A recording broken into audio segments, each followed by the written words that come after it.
And can you tell us a little bit about Grant Thornton, please? Sure, yeah. Grant Thornton's a full-service public accounting firm geared towards serving dynamic organizations achieve their goals.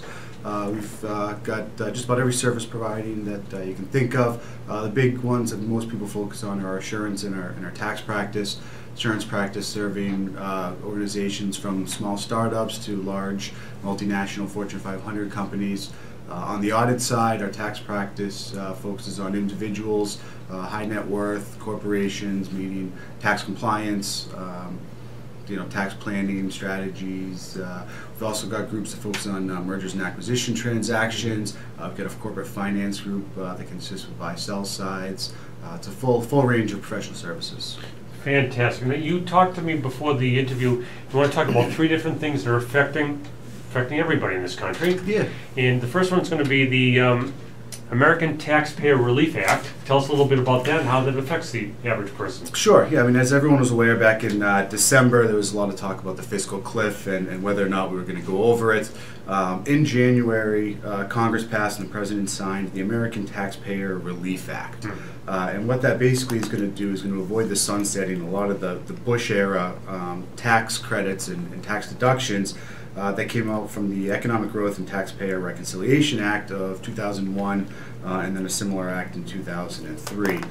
Without this passing, a lot of the tax benefits both individuals and corporations are seeing would have sunset, and a lot of companies, a lot of individuals would have seen their tax rates really jump up. A couple of the key provisions in there, Section 179 deductions, which allows businesses, self-employed individuals to take the full deduction of capital asset acquisitions up to $500,000 in the year of acquisition.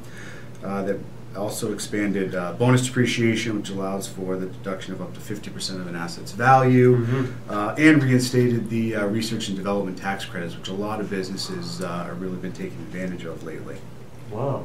That's right. When was that passed? That was enacted January 2nd, 2013. Okay. It is retroactive back to January 1st, 2012. There's a little bit of an accounting trap in there, whereas GAAP, General Accepted Accounting Principles, require companies to do their financial statements based on laws enacted on the date of the balance sheet. So for calendar year companies that are either going through audits, doing tax provisions, whether big or small, they have to do their tax provision calculation, their tax expenses, deferred tax assets and liabilities based on the laws that were enacted 12/31. This law was not enacted yet, so this bonus depreciation, these R&D credits, can't be factored into that.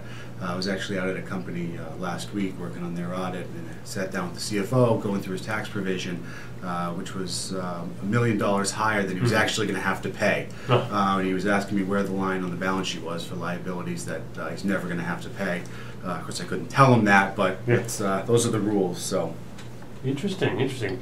The other thing you want to discuss is if I'm a small or mid-sized manufacturer going overseas, what do I need to be wary of? Yeah, sure. I mean, with the global economy these days, we've got a lot of small and medium-sized companies